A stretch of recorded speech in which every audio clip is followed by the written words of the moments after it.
Joining me now live is Brisbane radio host Laurel Edwards. She was in Osaka when the 7.6 magnitude quake hit, shaking their hotel and prompting a frantic evacuation.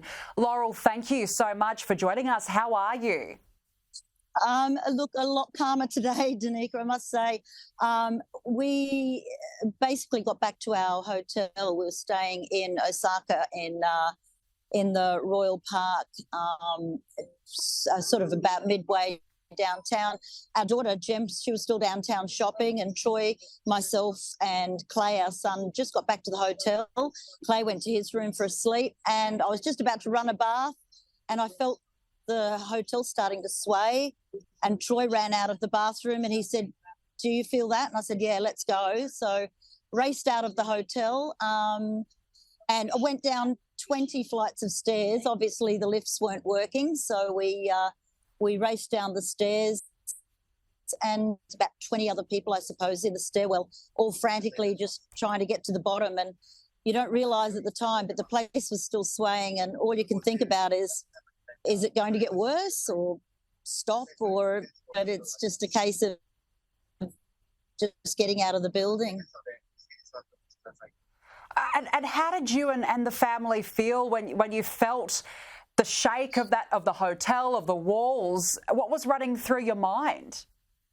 Well, it was frightening because when you're that high up, it was actually a slow sway. It wasn't necessarily shuddering or frantic swaying. It was just this slow, but it was really starting to lilt, and we definitely knew something was going on. But of course, not coming from somewhere where we experience those things regularly like they do in Japan, you've got no idea what's about to happen. So I didn't even grab a coat or shoes. I ran the whole 20 floors of stairs with no shoes on, and once we got outside, and Troy rang Jem immediately, and she actually said, "Well, I'm on ground level, I'm downtown, we've felt nothing," and yet we felt it right up on those floors. So as soon as we got out onto the street, it was just shock. We just were looking around, and it seemed to be mainly the tourists that were concerned. A lot of the locals were sort of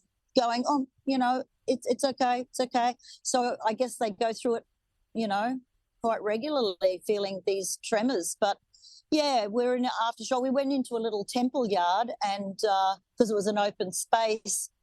And then when we entered back into the building, when we felt, well, it's probably safe now to go back, we went to reception, and they said, "Look, building's very strong building. It's okay." But of course, we all stayed together that night and didn't get much sleep. It's a bit.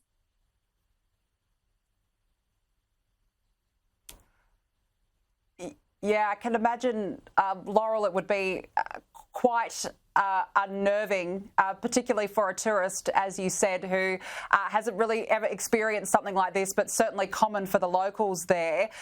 What's your plan now? We should mention, of course, your husband's the Australian country music legend, Troy Cassar-Daley. What are you both doing now? Are you continuing with your plans?